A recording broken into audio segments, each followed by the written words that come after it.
The scaffold cracked under Tobias Dalton's boots at the exact moment the war horn sounded across the canyon. He grabbed the rope line with both hands, red sandstone dust spraying into his face as the whole upper rig swayed outward over the 60-foot drop to the canyon floor below. The settlement of Redwall Notch spread beneath him like a rough sketch, 40-odd stone buildings jammed into the throat of a desert canyon, red cliffs rising on either side, the new well housing half finished, his tools scattered on the work platform, and right now none of that mattered because the horn meant one thing and one thing only. The truce was over. Tobias swung himself back onto the scaffold planks, legs burning, and looked north toward the canyon mouth. The morning light came in low and orange, slicing between the cliff faces in long blades of color, and silhouetted against that burning orange light were riders. He counted fast. 12. Too many to be a patrol. Too few to be a raiding party in force. He came down the ladder in 6 lunging steps and hit the canyon floor at a run, tool belt jangling, hand already on the short hammer at his hip out of pure reflex, though he knew a hammer was a useless thing against what was riding in from the north. Redwall Notch had lived under the iron grip truce for 3 years. The agreement had been simple, the kind of simple that only men with power could afford to make. The Mudborn clan would hold the northern pass, keep the road open, and take no livestock from the Notch farms. In return, the settlement council would deliver grain stores twice a season and keep their militiamen south of the Switchback Trail. Grain for safe passage. A cold bargain that had kept 40 families alive through 2 hard winters.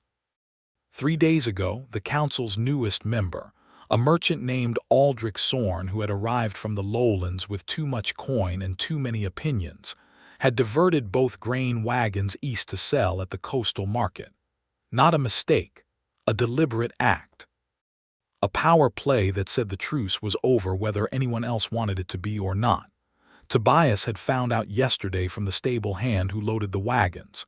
He had gone to the council hall and said his piece, clear and direct, the way he always said things.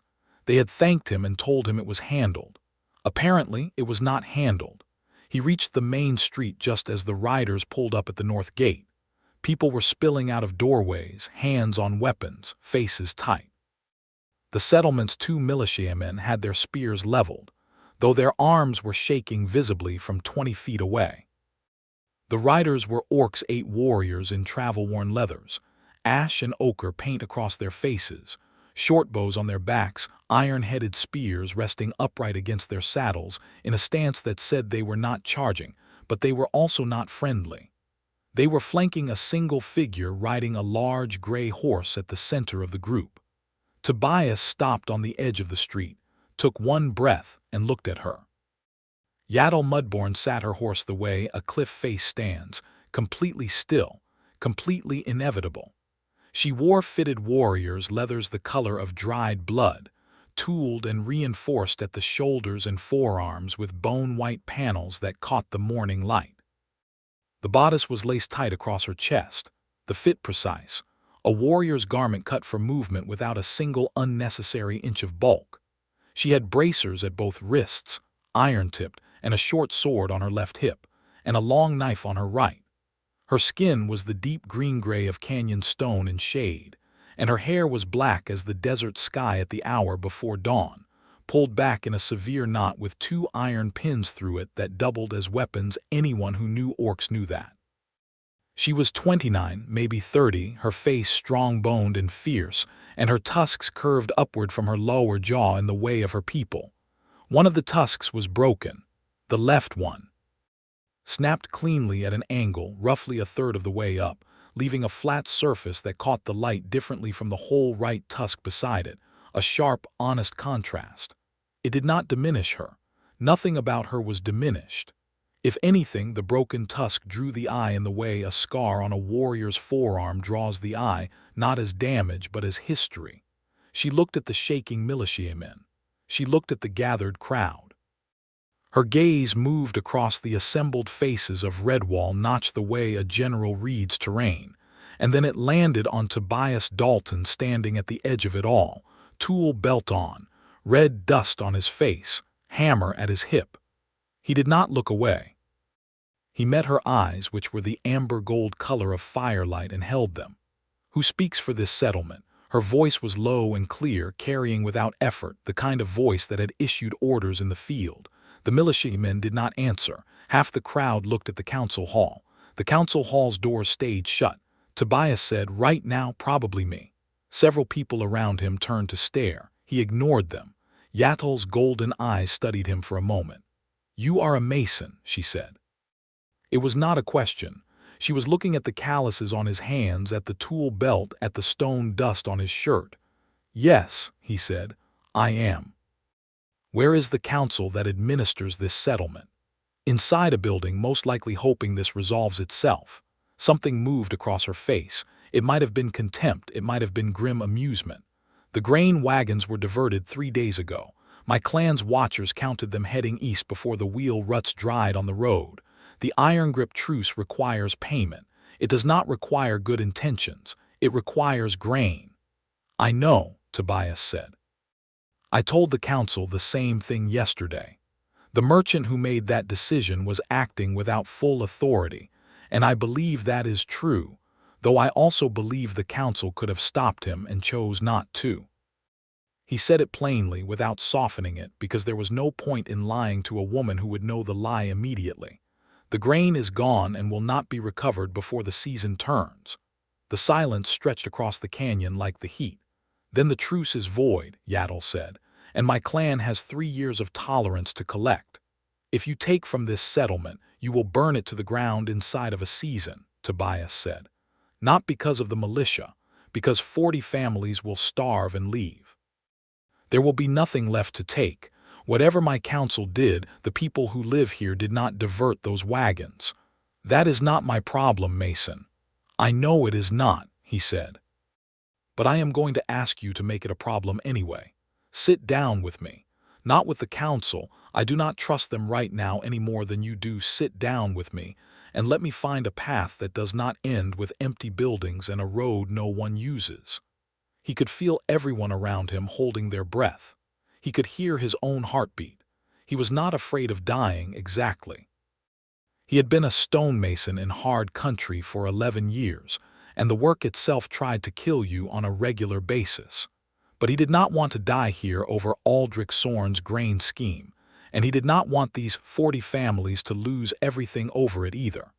Yatul looked at him for a long time. "You speak plainly," she said at last. "I find it saves time." Another long moment.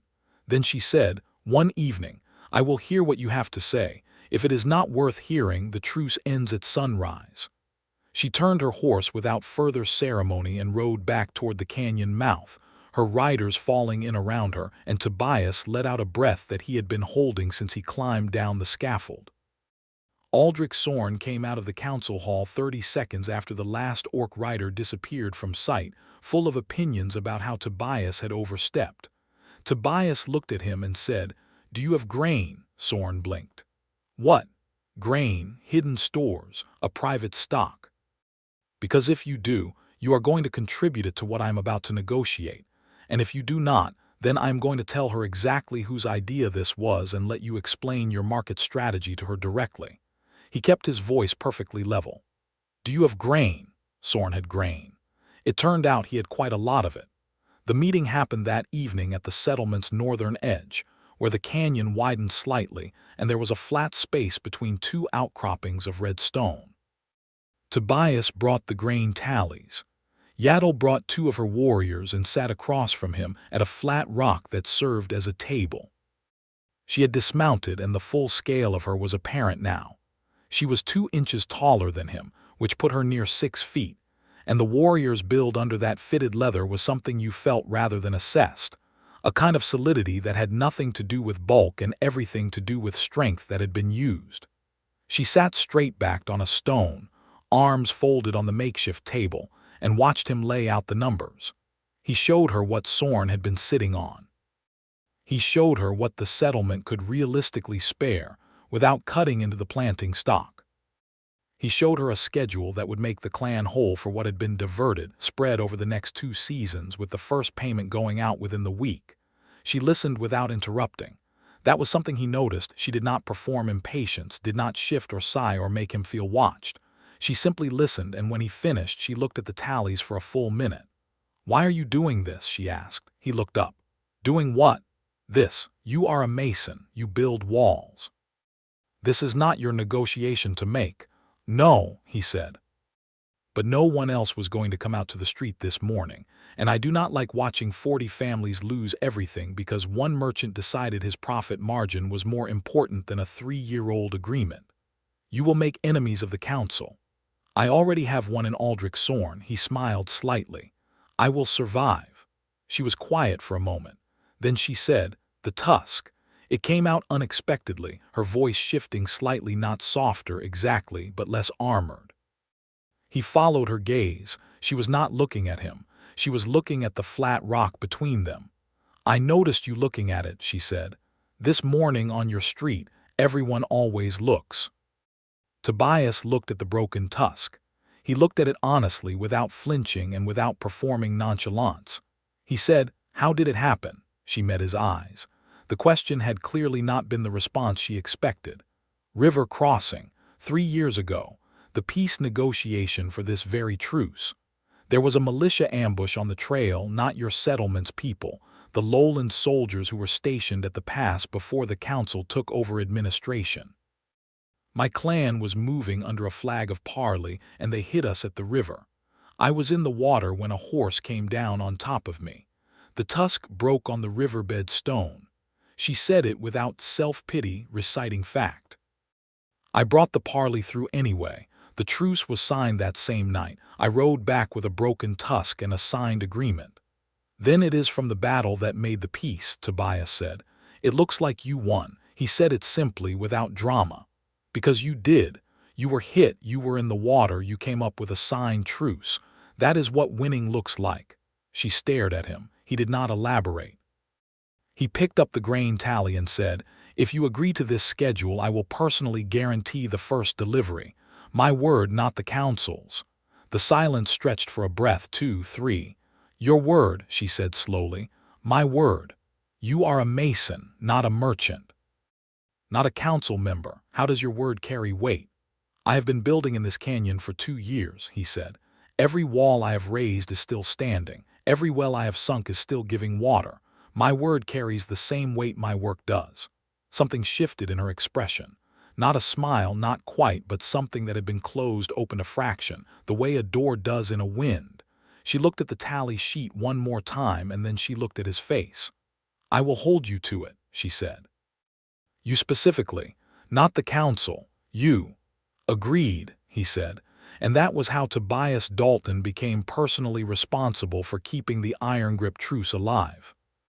The first delivery went out 5 days later, loaded on 2 ox carts with Tobias walking alongside because he had promised to personally guarantee it, and he took that seriously. The trail north wound up through the switchback and out of the canyon, rising into red rock country where the desert turned to scrub, and the scrub turned to scattered pine. The Mudborn clan's seasonal camp was a day's ride north, set against a cliff face where the rock provided natural shelter. A working camp rather than a settlement, with hide tents and fire rings, and the practical organization of a people who moved with the seasons but were not careless about where they stopped. Yatul met the carts at the boundary of clan territory, mounted on her gray horse, 2 warriors flanking her. She looked at the grain. She looked at Tobias. "You came yourself," she said. "I said I would. Most men who say things do not do them." "I noticed," he said. "That is why I did." She rode beside the carts as he walked the grain into the camp, and around them the clan watched him with the kind of attention that was not hostile but was very much alert.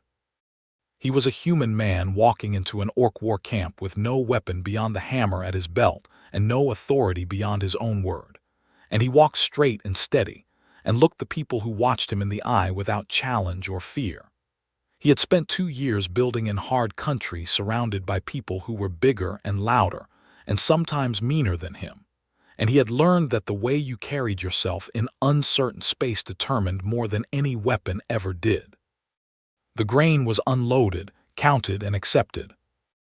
Yatul's clan elder, an ancient orc woman named Dorak who moved with the slowness of someone who had seen too many things and was no longer impressed by most of them, came to look at the load and then at Tobias with eyes like weathered amber beads. "The mason," Dorak said. "Yes," he said. "You build walls in the canyon. And wells. Currently a well house for the main square. My granddaughter's generation will fight over access to water," Dorak said, which was not exactly a compliment but was possibly the deepest interest she had shown in a human visitor in some time. "Do your wells hold?" "Every one I have built," he said. "If you ever need work done on water access in your winter camp, I would be willing to discuss terms." Dorak looked at Yatul. Yatul's expression was careful and still. Dorak made a sound that might have been approval and walked away. The ride back down the switchback took most of the afternoon, and Yatul rode alongside him for the first half of it without speaking, which was not uncomfortable. It was simply the silence of two people who were still figuring out what the other was. The canyon opened up below them as they descended, the red walls catching the afternoon light in shades of copper and rust and shadow. "Your settlement is going to have trouble," she said eventually. "I know," he said. "Sorn has friends on the council and they are not pleased that I cornered him on the grain stores." "That is part of it," she said. "But there is also a man named Vekra Holt." "Do you know that name?" Tobias thought. "Holt. There is a Holt family in the Notch. Older line. Why?" "Vekra Holt has been sending riders to the lowland military post south of here," Yatul said. "My clan's watchers have tracked those riders twice in the past month. He is not sending trade messages. He is sending reports.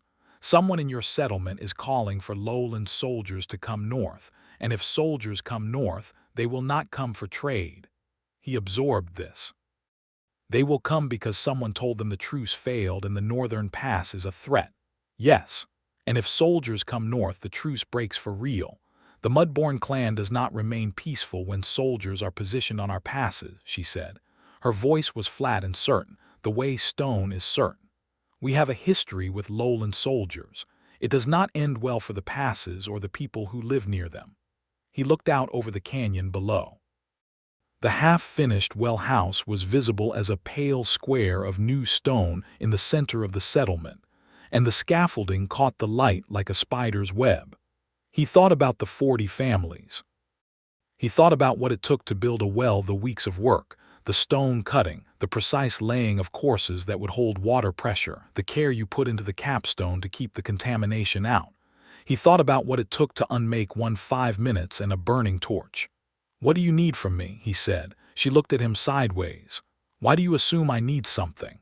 "Because you told me about Holt," he said. "You did not have to. You could have let it play out and then declared the truce void when the soldiers arrived, and that would have been well within your rights. You told me because you want a different outcome." A pause. "My people have kept that pass for 3 years," she said. 3 years of watching over a road we did not build so that farmers and merchants can move freely through country that was ours before the settlements arrived.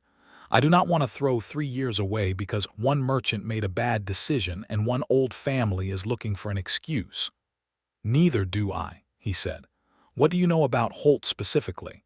What is his grievance?" she told him. It was not a simple story. There was an old land dispute, a claim that the Mudborn clan had seized grazing territory 2 seasons before the truce that had belonged to the Holt family for generations. There had been a formal complaint filed with the council that had gone nowhere. Vekra Holt had not forgotten.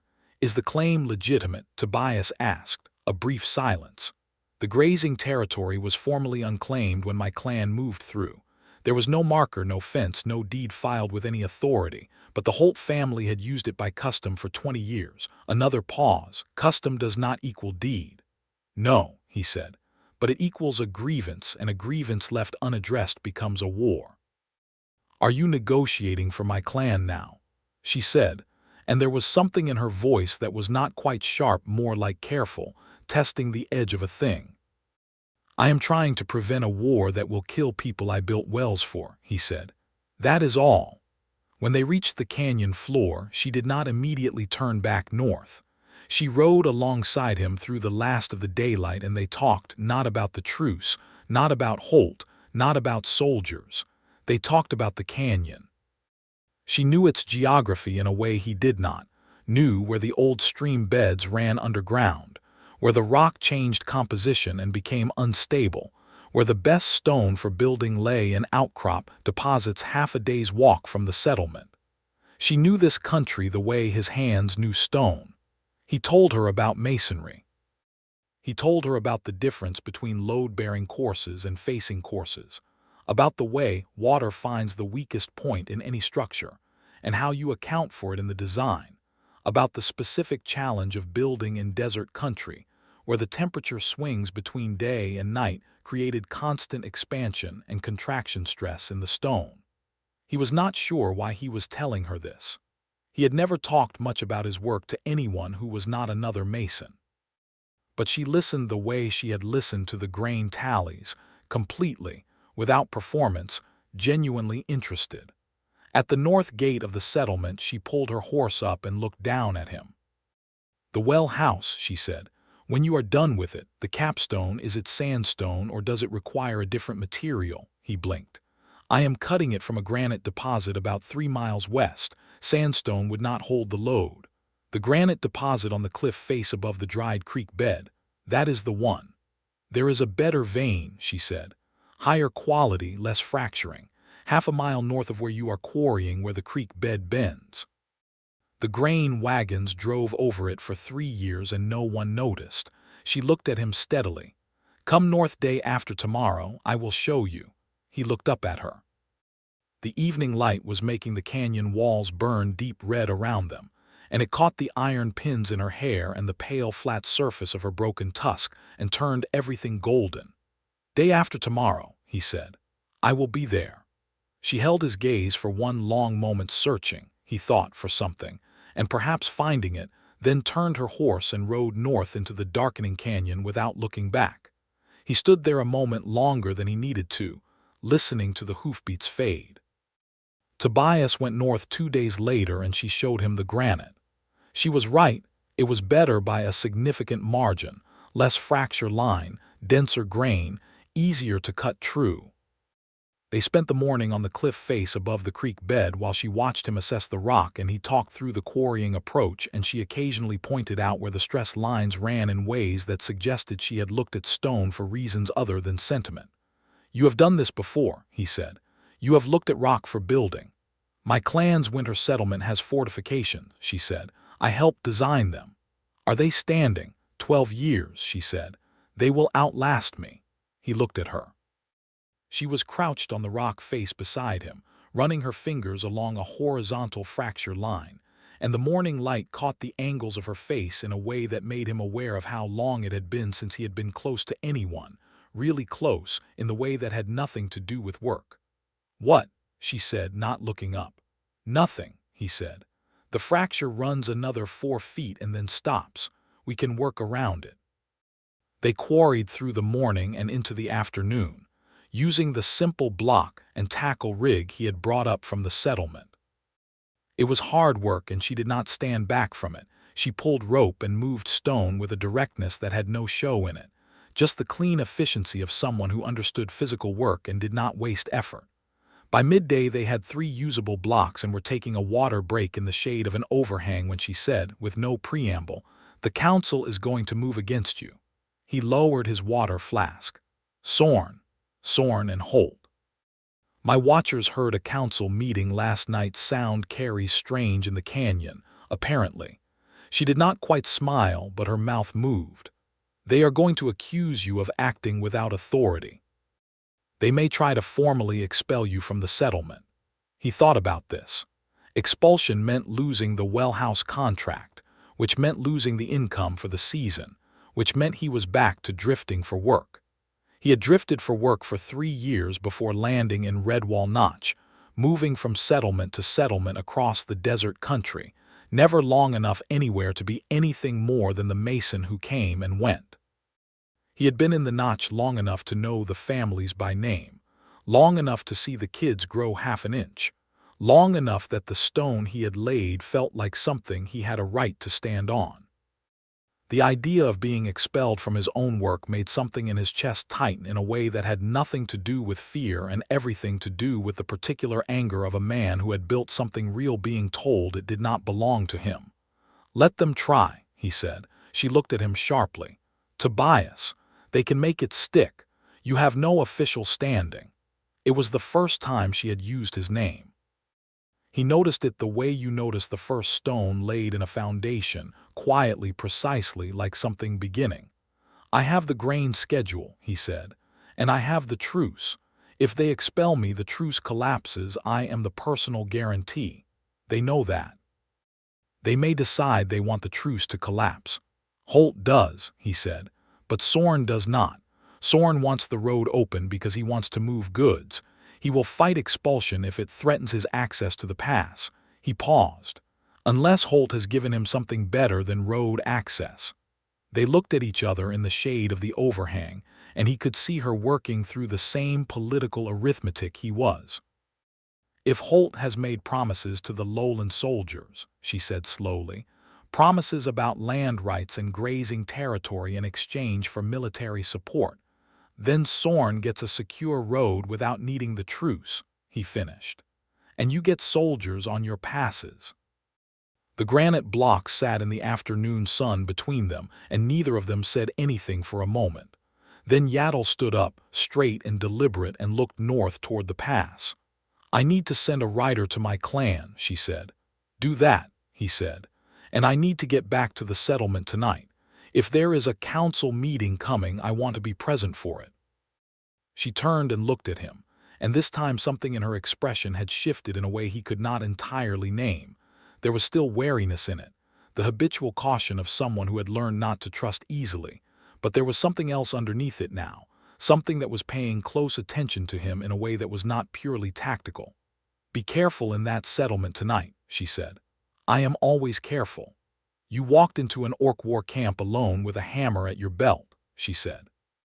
"You are not always careful. You are sometimes reckless in the specific way of people who have decided the outcome does not matter as much as the principle." He could not argue with that. "I will be careful," he said, "specifically careful."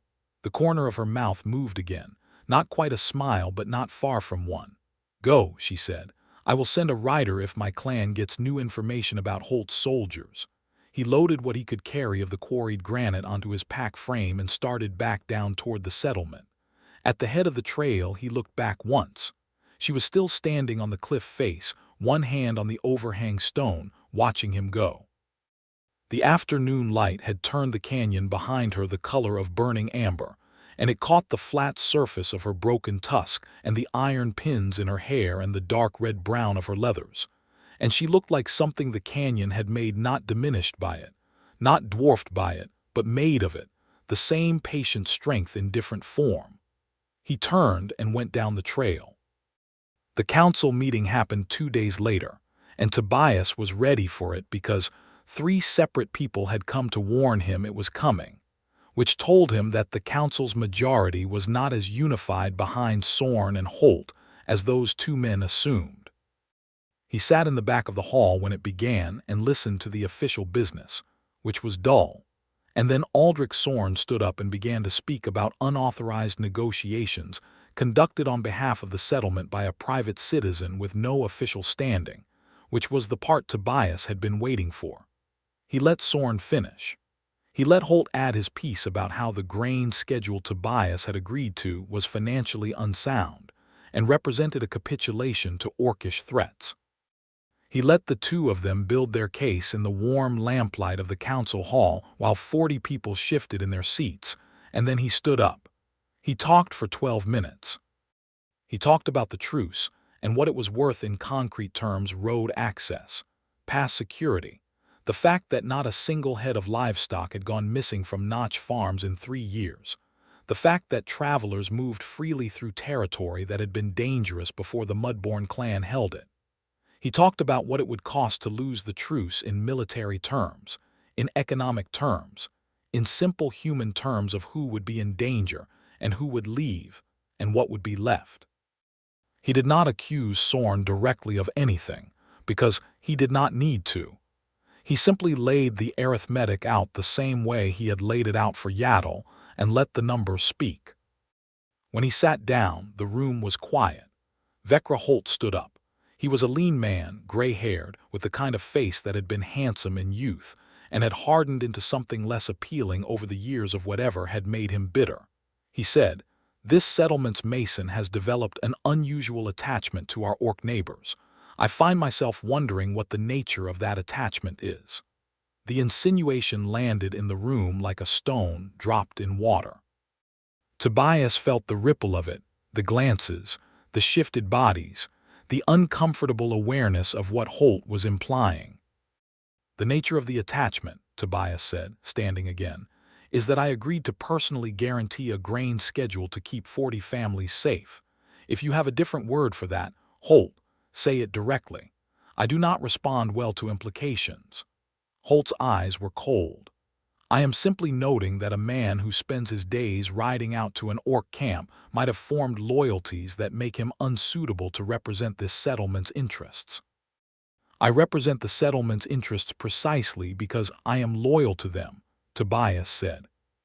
"Which is more than I can say for a man who has been sending riders to military posts with requests for soldiers who will not answer to this council or any person in this room."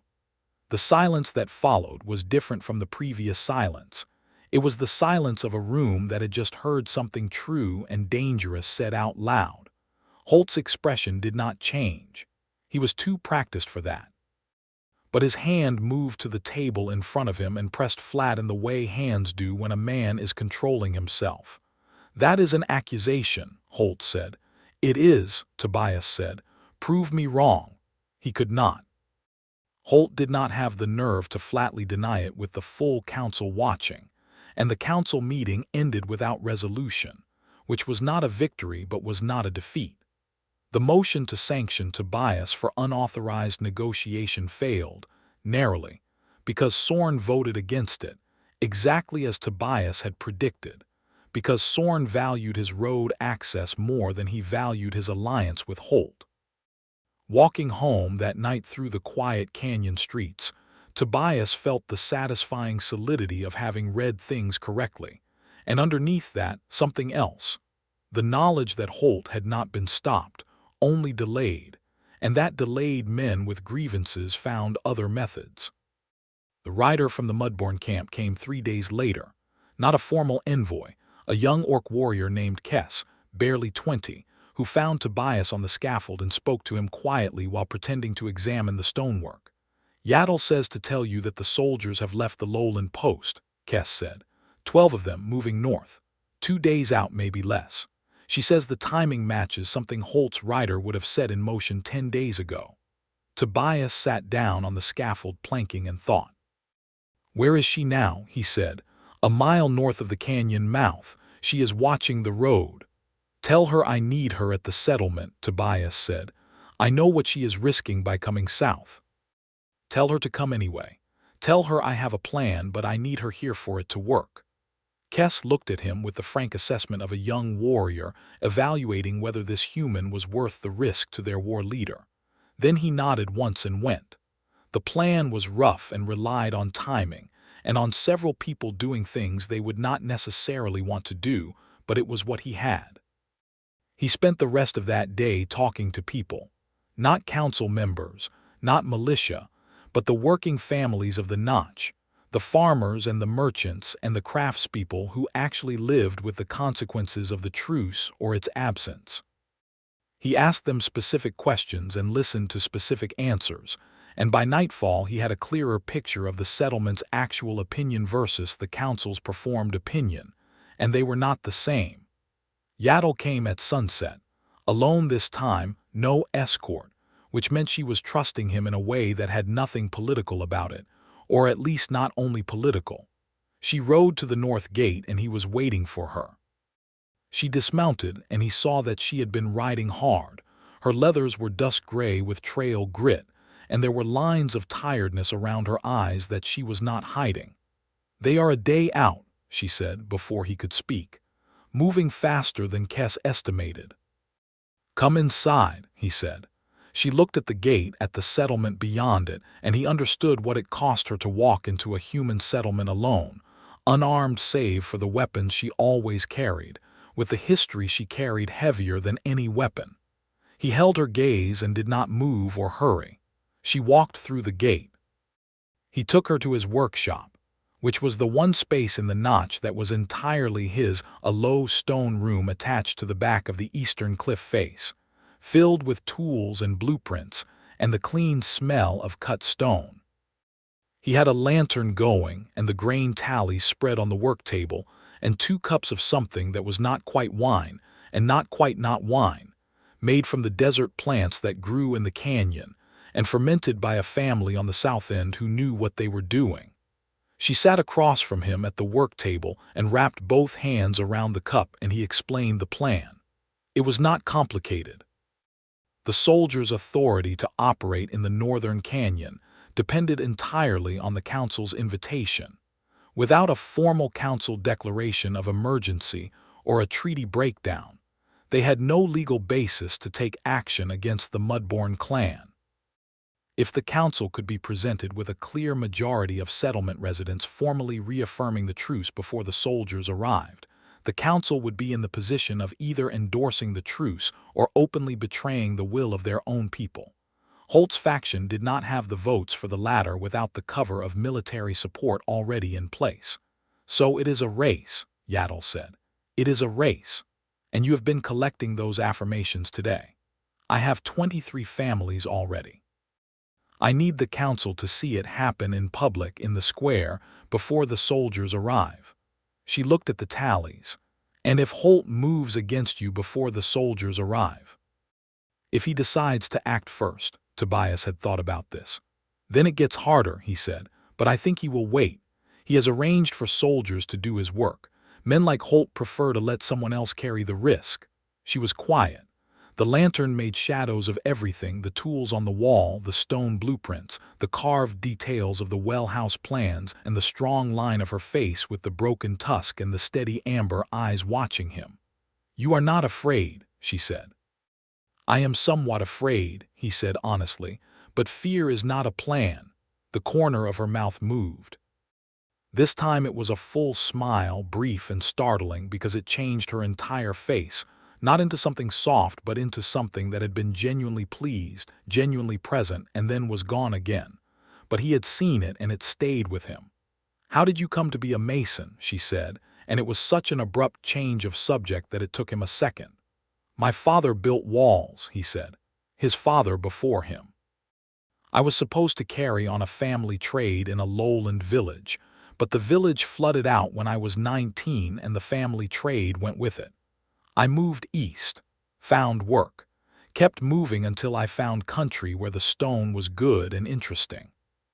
He looked at his hands, which were the hands of his work, scarred across the knuckles, thick in the palms, always with a residue of stone dust that no amount of washing fully removed. I like building things that stand, he said. I like knowing that what I made tomorrow will be there in 50 years. Permanence, she said, I suppose. She turned her cup in her hands. My clan moves, she said, season to season. The winter camp is semi-permanent, but in summer we range across 300 miles of this desert. I have never lived in a fixed place. Does that bother you? A pause. No, but I understand why it might appeal to someone. She looked up. You have no family.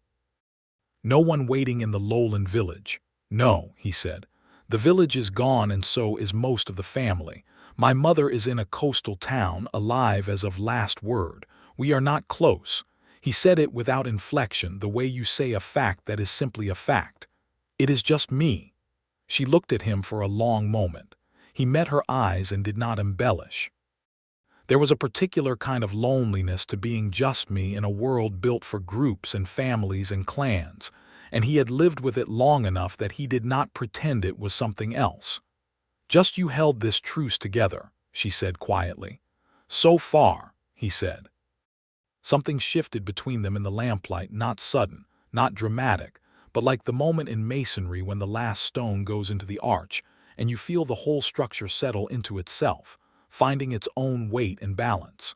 He looked at her and she looked at him, and neither of them looked away. She said, very quietly, as if testing the weight of words in the air, "I came south without an escort because I trusted you. I do not trust people easily, Mason. I especially do not trust humans easily." She paused. "I wanted you to know that I am aware of what that means." "So am I," he said. She picked up the cup and drank, and he did the same, and the night outside the workshop was warm and full of the small sounds of the canyon, the wind off the rock faces, the distant sound of someone closing a shutter, the faraway bark of a dog. The canyon at night was its own world, muffled and close. They talked for another hour, not about the plan, not about Holt, not about soldiers. They talked the way two people talk when they have been careful with each other for weeks, and have suddenly realized that being careful all the time is its own kind of cost. She told him about the river crossing where her Tusk had broken, more detail this time. The cold of the water and the chaos of the ambush, and the weight of the horse above her, and the sound of the impact, and then coming up gasping in 3 feet of water with blood in her mouth, and the flag of parley still in her hand, and how she had walked up the bank and handed the flag to the opposing commander, and said they were going to complete the negotiation now, because she had not come this far to turn back. And how the sheer nerve of it had apparently shocked the commander into actually sitting down. She said it with a flat matter-of-factness, as if it was simply what you did. As if there was no other possible response to a broken tusk in a freezing river during an ambush than to get up and finish the work. He said, "You should have been there when they named the truce, the Mudborn peace. That is what people call it in the lowland maps." She went very still. "I did not know that. I saw it on a trade map last spring," he said. "The Mudborn peace, 3 years running, Northern Canyon Passage, favorable conditions for trade." He kept his voice steady. "You did that. The broken tusk and the river and all of it, you made that." She was quiet for a long moment. Her hands on the cup were very still, and she was looking at the table between them, and he thought he saw something move through her expression that was too complex to name, something that included pride and something that included surprise, and something that included a kind of grief for a thing that had been real but unacknowledged. "No one told me," she said. "Someone should have told you a long time ago."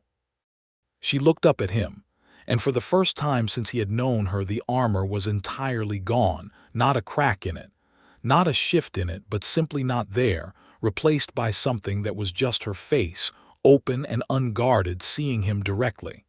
He did not move. He did not do anything at all except hold her gaze. Then she said, in a voice that was very quiet and very steady, "I want to finish this, Tobias. The truce, the soldiers, Holt. I want to finish it with you." "Yes," he said. "So do I." They sat there in the lamplight, and the night settled around them like warm stone. He did not sleep much. She slept briefly on the spare bedroll in the corner of the workshop while he worked the tally sheets, and watching her sleep deeply, completely, with the absolute trust of someone whose body knew when it needed rest and took it without apology. He felt something that was larger than the situation warranted and smaller than he knew how to name. He went back to his numbers. The morning came fast and hard. The soldiers arrived not at the settlement's south gate as expected, but at the North Canyon mouth, which meant they had pushed through the night and had coordinated with someone inside the settlement about their approach. Tobias was on the street before the first alarm was raised, because the young farmer 3 doors down had come to knock on his workshop door at the first gray light, saying there were armed men at the canyon mouth asking about the council. Yatul was awake in an instant. That was another thing about her. She moved from sleep to full readiness with a speed that was not startling but was simply the way she was, the way a well-made blade is ready the moment you pick it up. "How many?" she said. "My count says 12, Tobias said, "plus 1 man meeting them at the gate. Someone let them in. Holt. Has to be." She was already buckling her bracers, the swift, precise movements of someone putting on armor that had been taken off many times and would be put on many more. She looked at him. "The square. Your plan. It has to happen now before they reach the council hall. The families I spoke to. They will come if you send for them. Go." Go. She said it with the calm of command, not an order to a lesser person but a statement to an equal who needed to hear the priority clearly. Go now and I will hold the gate. You cannot hold 12 soldiers. I will not need to hold them, she said. I will need to make them consider whether proceeding quickly is wise. I can do that. He looked at her. Be careful. You are not always careful, she said, almost a smile. Neither am I. Go. He went. The next hour was the closest thing to controlled chaos he had ever organized. He went door to door in the pre-dawn gray, and the families came, not all of them, but most. The ones who had nodded when he talked about the truce's value, who had children who walked safe roads and crops that had not been raided and water from a well he had built. They came with their sleep still on their faces, and their boots unlaced, and their breath misting in the cold canyon air. And they gathered in the main square around the well house with its half-finished walls rising behind them. And Tobias stood on the lowest course of new stone and read the tally aloud. 28 families of Redwall Notch, representing the majority of the settlement's permanent residents, formally reaffirming the iron grip truce and requesting the council honor its terms and the personal guarantee of the settlement's mason, Tobias Dalton. The council members arrived in 2s and 3s, drawn by the noise. Soren came in his dressing robe and stared at the crowd. 2 members who had been quietly on Tobias's side all along arrived dressed and ready, which told him they had been forewarned. Holt came last, and he came with the 12 soldiers behind him, marching through the street in the growing light, and the crowd in the square went very quiet. Yatul came behind the soldiers. She had not stopped them, she had walked with them, which was a different and more alarming thing. She came through the mouth of the street with the soldiers ahead of her and her 2 iron pins glinting in her hair and her hand resting on the knife at her hip in a way that communicated, without a single raised weapon, that she knew exactly where everyone in this street was and exactly what she was prepared to do about it. The soldiers were aware of her behind them. Their step had changed tighter, more conscious. She walked into the square and took a position to Tobias's left and slightly back, which placed her where she could see everyone and the soldiers could see her, and she folded her arms and waited. The soldiers' commander, a lean young officer named Rast, armor clean and face scrubbed, clearly ambitious, looked from the crowd to Yatul to Holt, and then to Tobias on his block of new stone. Holt stepped forward. By authority of the Settlement Council and the request of the Northern Garrison, I declare a state of emergency for Redwall Notch. The iron grip truce is void, and this settlement is under military protection, effective. Sit down, Holt, said Soren. Everyone looked at the merchant. Soren was still in his dressing robe, and he looked deeply unhappy, but also, Tobias could see, correctly calculating where his interests lay now that the crowd was visible and counted. The council has not voted to declare any emergency, Soren said, and 3/5 of the settlement's residents are standing in this square right now saying they want the truce maintained. That is a majority position. I'm not voting against a majority of 40 families so you can settle a land grievance. Holt's face went white and then red. He looked at the crowd. He looked at Rast, who was looking at the tally sheet Tobias was holding, and then at Yatul, and then back at Tobias. This man has been colluding with enemy combatants, Holt said, his voice rising. He has given our strategic information to the Mudborn clan, undermined the council's authority, and endangered this settlement. I move that he be detained and tried. The square went very quiet. Rast looked uncertain. His authority here was narrower than he had been told it would be, and he could see the math in the crowd's faces. But he was also a soldier following orders, and orders had momentum of their own. Detain him, Holt said to Rast directly. Detain them both. He pointed at Yatul, her especially. She has no right to be within this settlement. Take her. Rast took a step forward. 2 of his soldiers moved to flank Tobias. And Tobias said very clearly, very loudly, so that every person in that square heard it, touch either of us and the truce is dead by noon. Not because of the Mudborn clan, because you will have arrested the 2 people holding it together in front of every family in this settlement, and they will see who did it. Rast stopped. He looked at Tobias. He looked at the crowd. He looked back at Rast. Holt said, "He is bluffing." "He is not bluffing," Yatul said. Her voice was completely level and perfectly audible to everyone in the square. "The Mudborn clan is currently holding the pass in numbers sufficient to close it indefinitely. I came south yesterday alone and without an escort. I came because this man told me there was something worth coming for." She paused, and her amber eyes moved across the crowd. "I have been watching this settlement for 3 years. I know which families have children who use that road. I know which merchants depend on pass access. I know what you built here and what you would lose." She let that sit for a moment. "I am not a threat to this settlement. I am the reason it is still standing. And the man you are being asked to detain is the only reason I am standing in this square, instead of closing the pass and waiting for you to run out of options." The silence after that was total. Rast looked at Holt. He looked at Sorn. He looked at Tobias, who had not moved and was not moving, standing on his block of new stone with the well house rising behind him and the crowd of 40 families around him. Then Rast lowered his hand. "I have no lawful basis to detain a private citizen on the claim of one council member without a council vote," he said, and the words came out stiff and careful and correct. "My orders were to support an emergency declaration." "I do not see an emergency declaration." Holt turned on him. "You were told, I was told there would be a declaration," Rast said. "There is not one. I am not creating one single-handed." He looked at his men. "Stand down." The soldiers stepped back. Holt stood in the square with the morning light coming hard between the canyon walls, and everyone watched him, and he had no move left.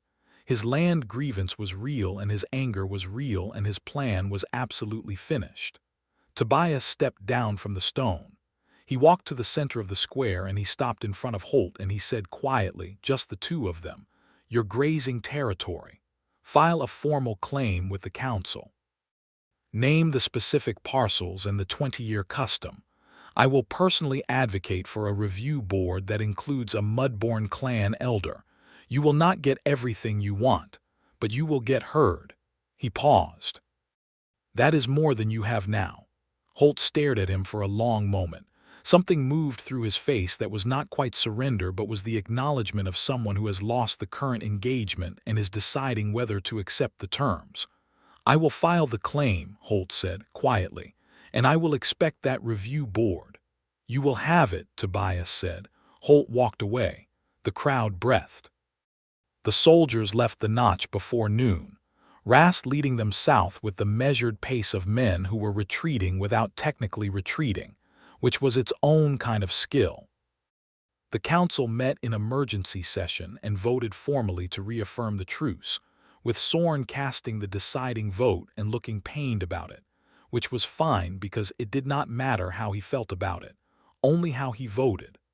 By afternoon, the square was quiet again, and the well house walls were waiting for the rest of their stones. Tobias sat on the edge of the foundation course in the late afternoon heat and felt the particular exhaustion that follows an extended period of sustained vigilance. The kind of tired that comes when you have been tensed for days and the tension has finally been released. He was eating a piece of bread from the baker's wife who had brought a loaf to the square that morning and stayed to watch and said afterward simply, "Good work," which was the most direct approval he had received in weeks.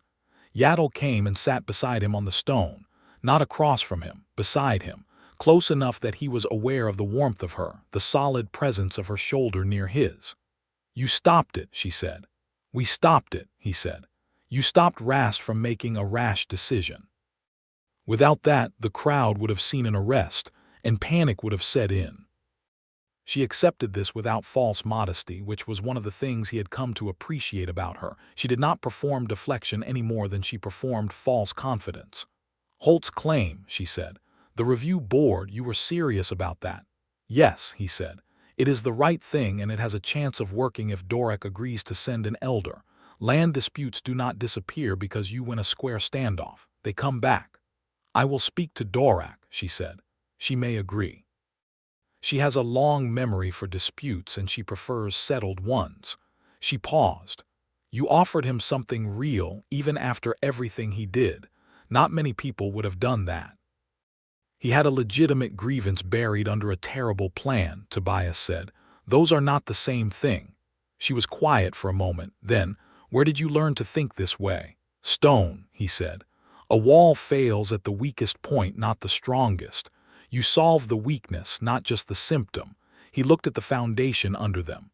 It took me a long time to understand that applies to more than masonry. She turned to look at him and he turned to look at her, and they were very close enough that he could see the precise detail of the broken tusk, the flat-cut surface of it where the right angle of the break caught the afternoon light and made a small bright plane of pale ivory. Close enough that he could see the amber of her eyes was not uniform but had deeper gold at the center and lighter rings toward the edge. He said, I meant what I said the first day. About the tusk.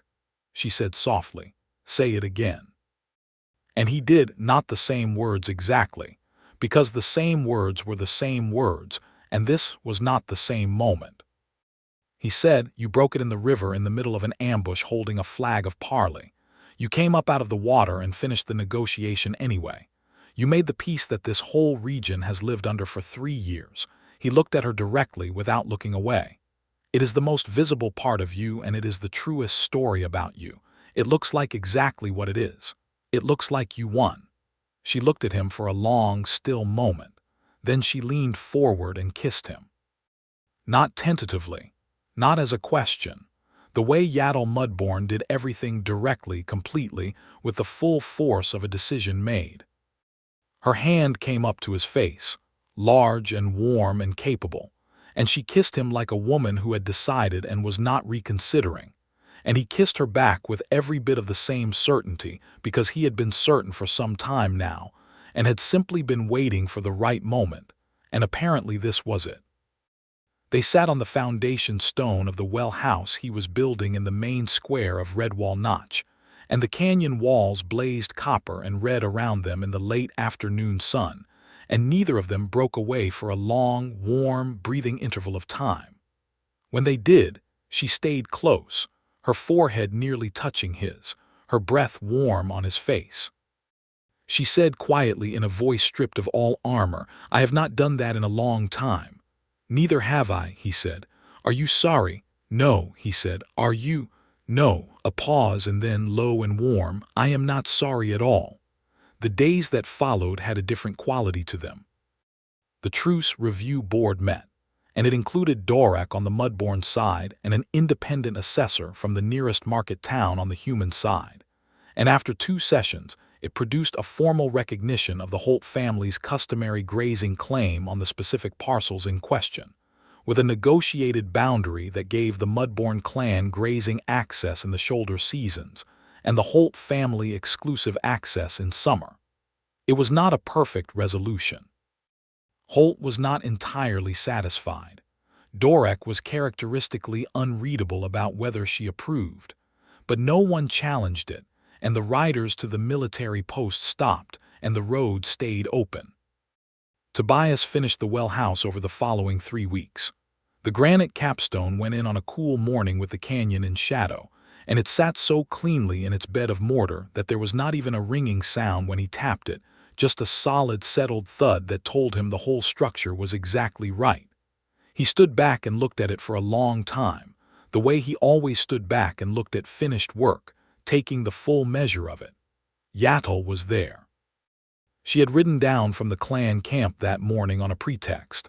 A supply question for Dorak, she said, which made Dorak's young rider look confused, and she stood beside him looking at the well house. It is good, she said. Yes, he agreed. How long will it stand? Longer than me, he said. If they maintain the pointing between the stones, longer than anyone alive in this canyon. She was quiet, looking at the capstone, at the clean line of the arch above the well mouth, at the way the stone had been laid to drain rainwater away from the joint. Then she said, I told Dorak about you. He looked sideways at her. What did you tell her? That there is a human mason in the canyon who thinks about structural weakness the same way she thinks about clan politics. She paused. She said you sound useful. He laughed, a real laugh, unexpected, surprised out of him. That is the warmest endorsement I have ever received from anyone." She smiled at that, the full brief smile that changed her face, and then she turned to look at him properly, and he met her eyes. "I want to spend more time here," she said. It came out careful and direct, the way she said everything important. "I want to come south more often. She stopped, and the pause was long enough that he understood she was choosing words deliberately, not failing to find them. "I have been alone, the way you have been alone. Not without clan, but without a person. A specific person who is mine.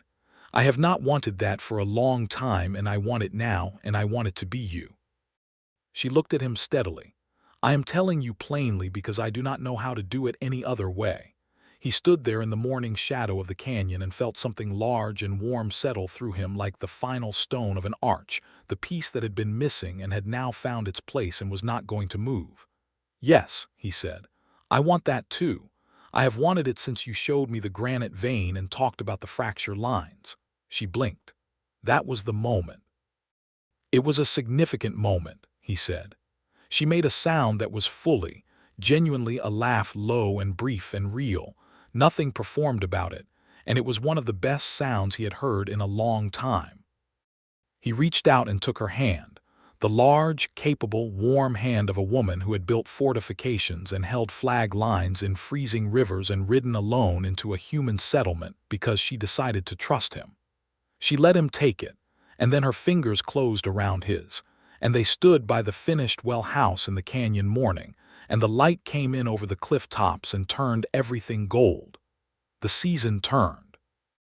Autumn in the canyon country was brief and beautiful, 2 weeks of yellow-gold scrub on the cliff ledges, cooler nights that smelled of the distant pines, the water in the new well house running clear and cold.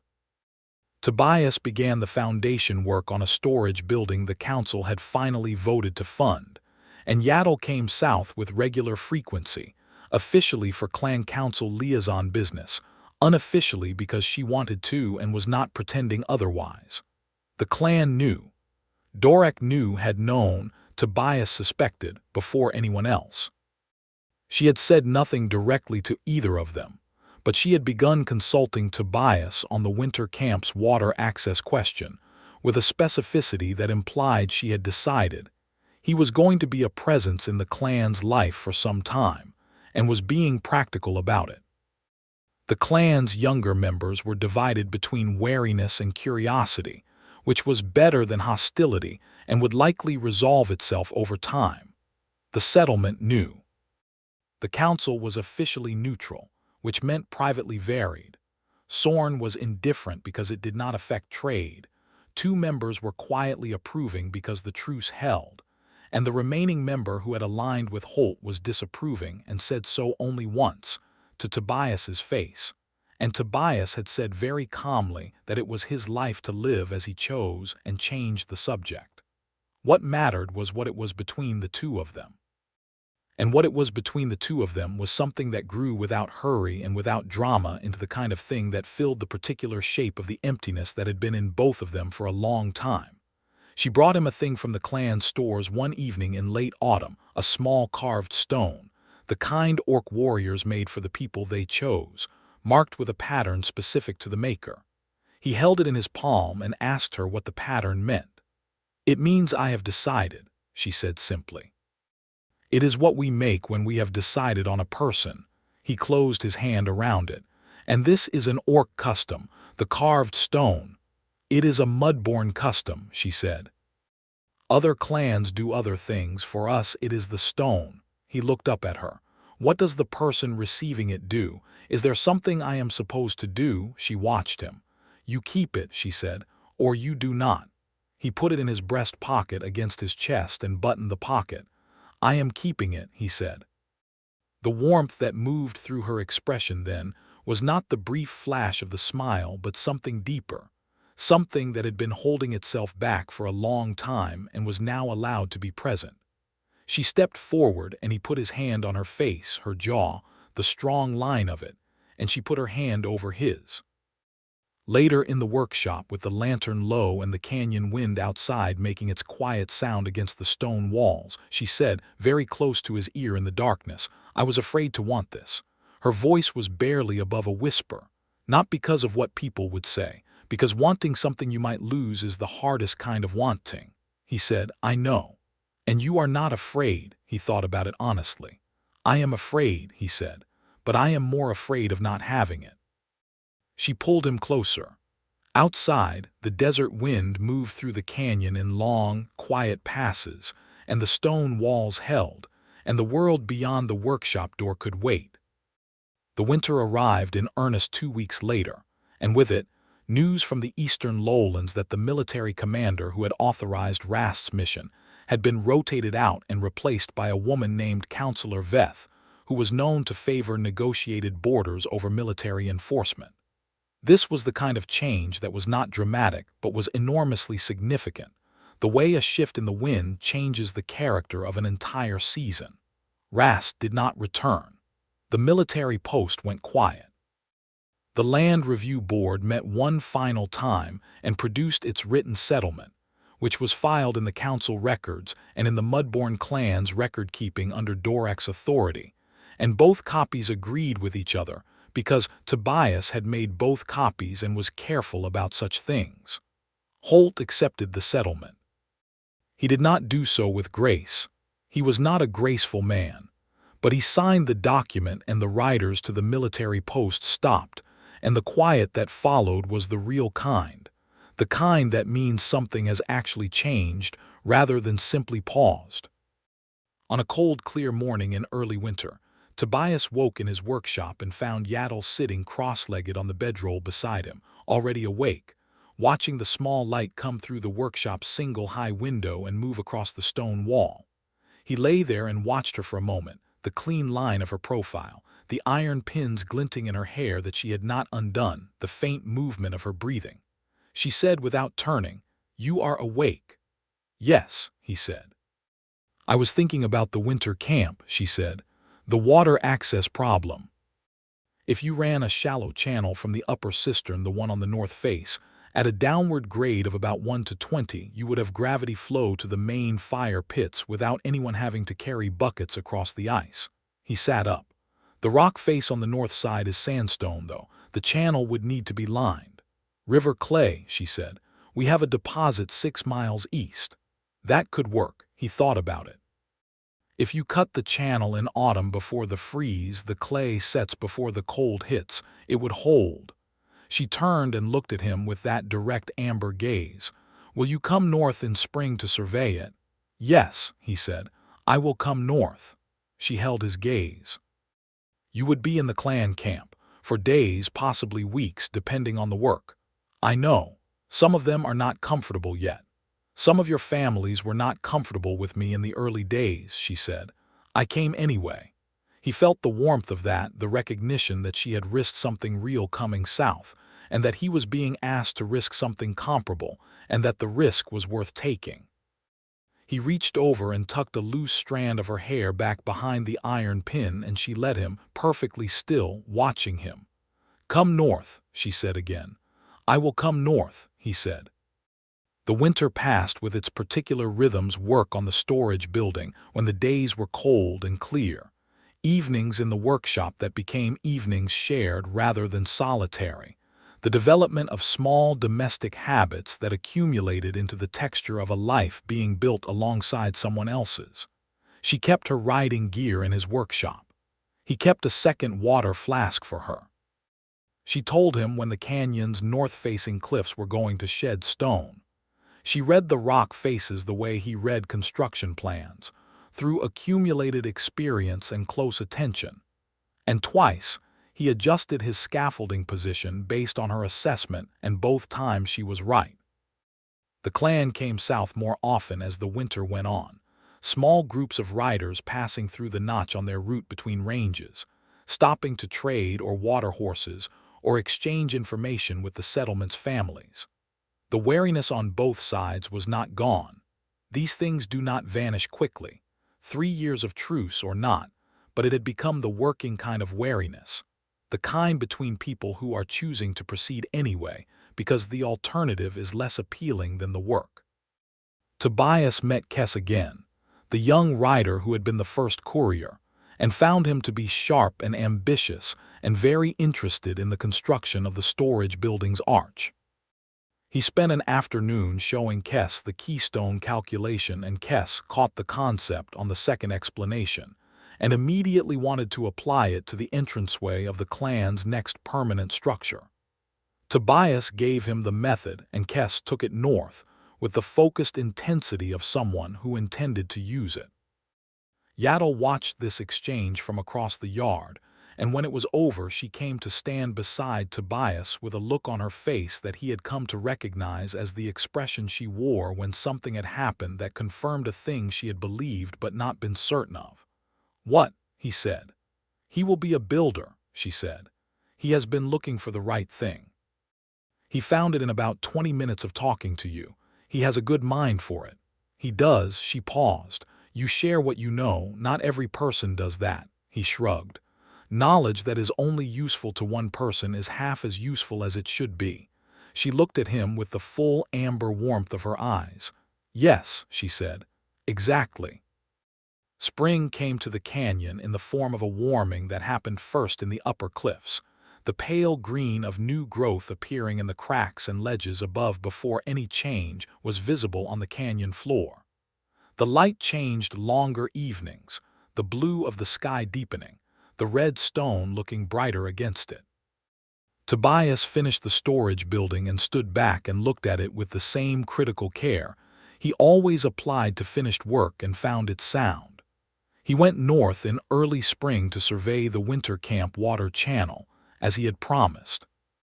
The clan camp was larger than he had imagined.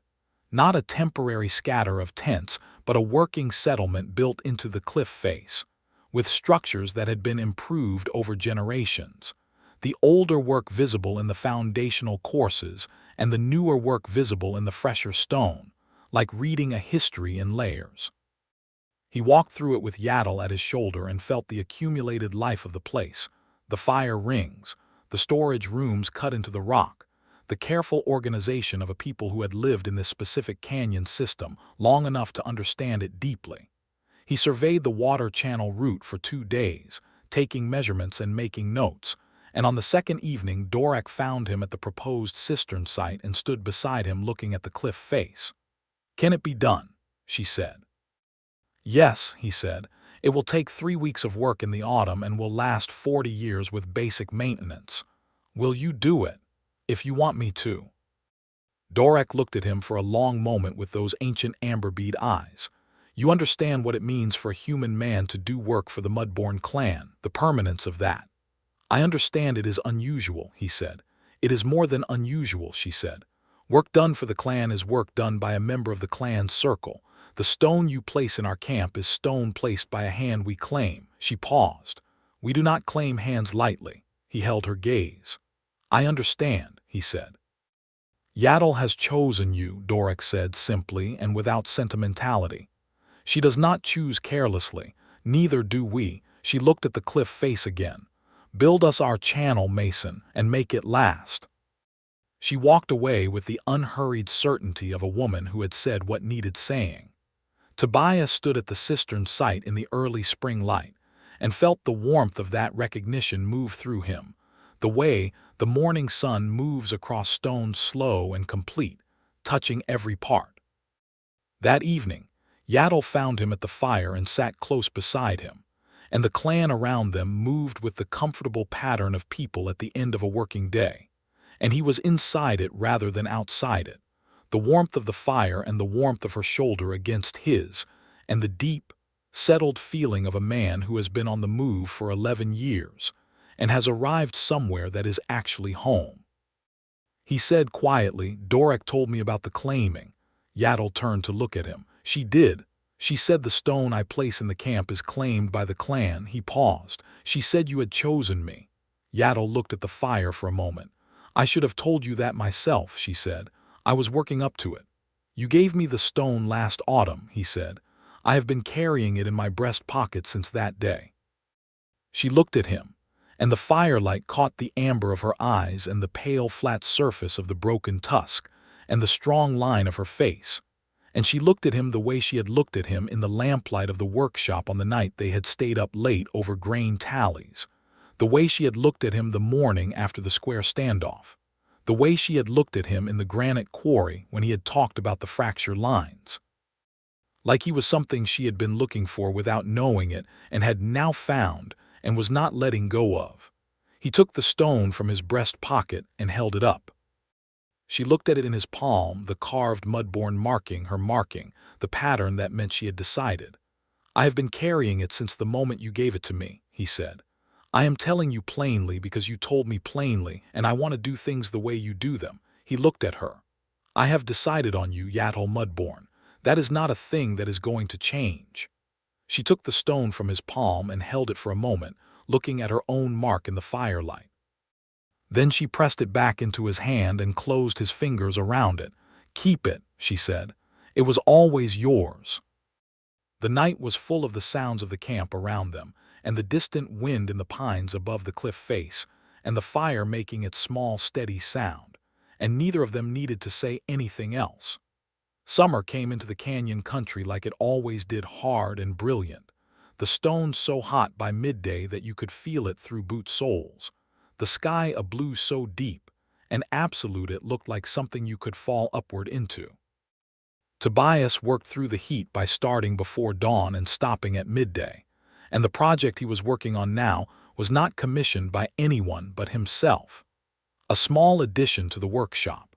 A second room cut directly into the cliff face using the technique he had developed over 2 years of working canyon stone, with a window on the east side that would catch the morning light without admitting the worst of the afternoon heat.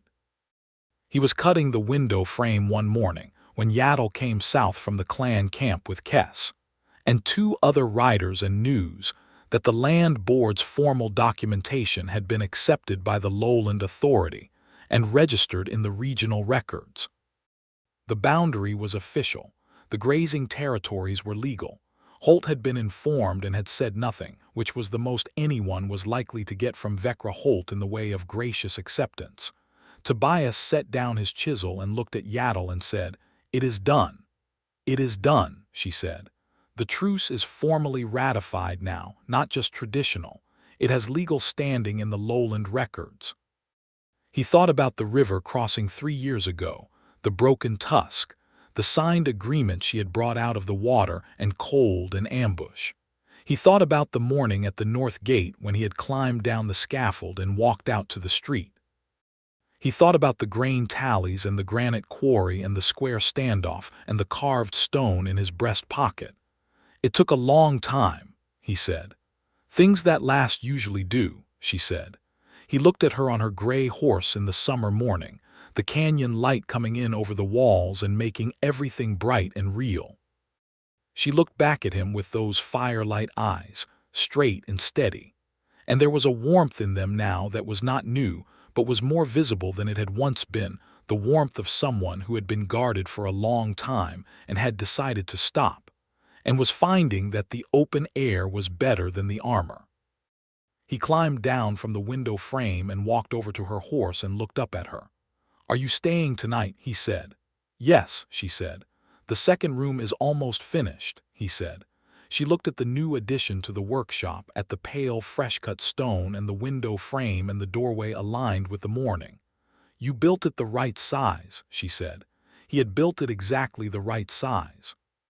He had measured carefully, as he always did, and the room was large enough for 2 people who intended to share it and small enough to be warm in winter. And the window would catch the morning light and the east wall would keep the afternoon heat, and the stone would stand. "Come down," he said. "I will show you the capstone work."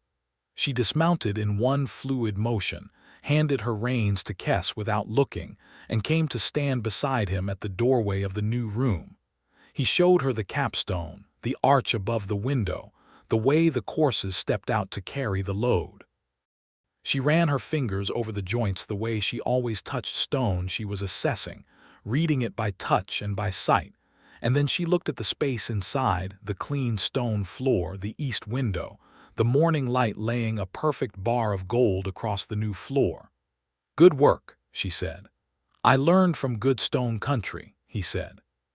She turned to look at him, very close in the doorway, and the morning light was on her face, and the broken tusk caught the gold of it, and he was looking at her the way he had looked at the capstone when it finally settled into place, not with the breathless urgency of hope, but with the deep, quiet satisfaction of something that had been correctly made and was now exactly right. She kissed him in the doorway of the new room, her hand against his jaw, the solid warmth of her pressed clothes, and around them the canyon morning went on doing what it always did, the light moving, the stone holding, the wind off the cliff faces bringing the smell of the distant pines, the settlement waking around them, the world continuing in the way of worlds that have found their particular equilibrium. When they stepped back, she looked at him with full, open warmth, no armor anywhere in it. "Say it," he said. "I love you, Tobias Dalton," she said simply. "I have been saying it in various indirect ways for some time, and I am tired of indirect." He felt it land, the words, clean and direct and final like a stone finding its bed. "I love you, Yatul Mudborn," he said. "I love who you are and what you have done and how you think and how you touch stone like you can hear what it is trying to tell you. I love the broken tusk and what it means, and I love that you rode into a hostile square alone because you decided to trust me. I love that you chose me." He held her gaze. "I am not going to run out of ways to say it." She was quiet for a moment, and then she pressed her forehead to his, the mud-born gesture of close claiming, of saying you are mine and I am yours without words. And he stood in the doorway of the room he had built and felt the canyon around them, the red walls and the morning light and the long, bright certainty of a day that was going to be followed by another and another after that. The land review settlement stood. The truce held. The road through the pass carried its trade and its travelers, and the Mudborn clan kept their watchers on the high trails, and the grain deliveries went out on schedule, twice a season, and no livestock went missing. In the summer, Tobias went north to build the water channel at the winter camp, and Kess worked beside him every day, learning the clay lining technique and the grade calculation, and the satisfaction of watching the first water run clean from the cistern to the fire pits at the end of the third week. Dorek came to watch the first flow, and stood there for a long time with her ancient amber eyes on the moving water, and then walked away without comment, which was her version of high praise.